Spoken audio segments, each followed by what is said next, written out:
পটুয়াখালীতে এত বেস্ট চটপটি আর কোথাও পাবেন না। এটা হচ্ছে পটুয়াখালী চৌরাস্তার স্টার রেস্তোরাঁর অপর পাশে এমদাদ চটপটি হাউস। এখানে কিন্তু অনেক মজাদার চটপটি পাওয়া যায়। বোম্বাই মরিচ দিয়ে ঝাল ঝাল করে আপনাদেরকে চটপটি বানিয়ে দেওয়া হবে। যারা ঝাল পছন্দ করেন তারাই কিন্তু এখানে এসে খেয়ে যাবেন, অনেক ভালো লাগবে। তো আমরা কিন্তু চটপটি 2টা অর্ডার করে দেই। আমাদের চটপটিগুলো বানানো থেকে শুরু করে একদম খাওয়া পর্যন্ত আপনাদেরকে দেখাবো। তো এখানে কিন্তু খুবই স্বাস্থ্যকর ভাবে এই চটপটি বানানো হয়। প্রথমে পিস ধুয়ে নিয়ে তারপরে তার ভিতরে আলু দিয়ে দেওয়া হয়, তারপরে বোম্বাই মরিচ, তারপর দিয়ে দেওয়া হয় ডালের একটা ঝোল। তো এটা কিন্তু সব থেকে ইউনিক একটা চটপটি, তো আমার কাছে যেটা মনে হয়েছে। তো সব চটপটির থেকে আমার এটা বানানো একদম ইউনিক লেগেছে। তারপরে চটপটির ভিতরে একটা সিক্রেট মশলা দেওয়া হয়, যেটা তারা নিজস্ব ভাবে তৈরি করে থাকেন। তারপরে দিয়ে দেওয়া হয় একটু বিট লবণ, তারপরে দিয়ে দেওয়া হয় টক। তো এই টকটার জন্য কিন্তু চটপটিটা আরো বেশি ভালো লাগে। তো টকটা কিন্তু আপনাদেরকে ভিন্ন ভাবেও দেওয়া হবে, যারা যেরকমের টক খেতে পছন্দ করেন। তারপরে সুন্দরভাবে কিন্তু মিক্স করে দেওয়া হয় চটপটিটা। তো চটপটি মিক্স করা দেখে আমার একদম লোভ লেগে গেল। কখন আমি চটপটিটা খেয়ে ট্রাই করে দেখবো আসলে কেমন হয়েছে। তো তাদের দোকানে ভিড় দেখে আমার খুবই ভালো লেগেছে, কারণ এখানে চটপটি আসলে মনে হয় বেস্ট।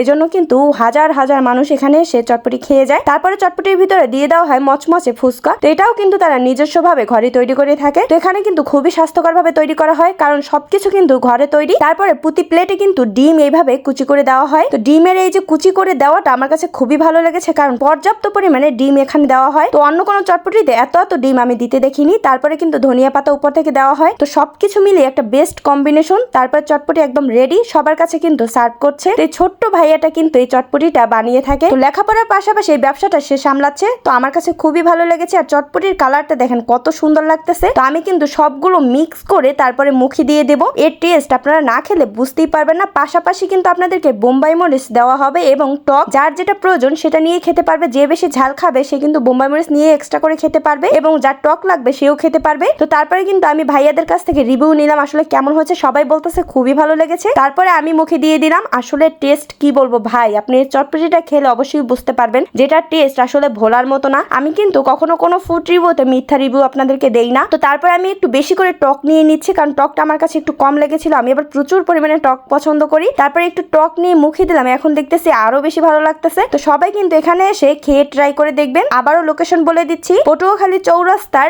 স্টার রেস্তোরাঁর অপর পাশে আপনারা এই চটপটিটা পেয়ে যাবেন। তো খেয়ে অবশ্যই জানাবেন যে কেমন লেগেছে আপনাদের কাছে। আর যারা আগে খেয়েছেন তারা অবশ্যই রিভিউ দিয়ে যাবেন, একদম বেস্ট অনেস্ট রিভিউ। আপনাদের কাছে কেমন লেগেছিল এই চটপটিটা? তো দাম হিসেবে আমার কাছে খুবই ভালো লেগেছে। বাইরে তো আমরা 100 টাকা করেও চটপটি খাই, কিন্তু তার থেকে আমার এই 80 টাকার চটপটিটা অনেক ভালো লেগেছে। তো ভিডিওটি আজকে এই পর্যন্তই। পরবর্তীতে নিয়ে আসবো অন্য কোনো ভিডিও। সে পর্যন্ত সবাই ভালো থাকুন, সুস্থ থাকুন। আল্লাহ হাফেজ, আসসালামু আলাইকুম। পটুয়াখালীতে এত বেস্ট চটপটি আর কোথাও পাবেন না। এটা হচ্ছে পটুয়াখালী চৌরাস্তার স্টার রেস্তোরাঁর অপর পাশে এমদাদ চটপটি হাউস। এখানে কিন্তু অনেক মজাদার চটপটি পাওয়া যায়। বোম্বাই মরিচ দিয়ে ঝাল ঝাল করে আপনাদেরকে চটপটি বানিয়ে দেওয়া হবে। যারা ঝাল পছন্দ করেন তারাই কিন্তু এখানে এসে খেয়ে যাবেন, অনেক ভালো লাগবে। তো আমরা কিন্তু চটপটি 2টা অর্ডার করে দেই। আমাদের চটপটিগুলো বানানো থেকে শুরু করে একদম খাওয়া পর্যন্ত আপনাদেরকে দেখাবো। তো এখানে কিন্তু খুবই স্বাস্থ্যকর ভাবে এই চটপটি বানানো হয়। প্রথমে পিস ধুয়ে নিয়ে তারপরে তার ভিতরে আলু দিয়ে দেওয়া হয়, তারপরে বোম্বাই মরিচ, তারপর দিয়ে দেওয়া হয় ডালের একটা ঝোল। তো এটা কিন্তু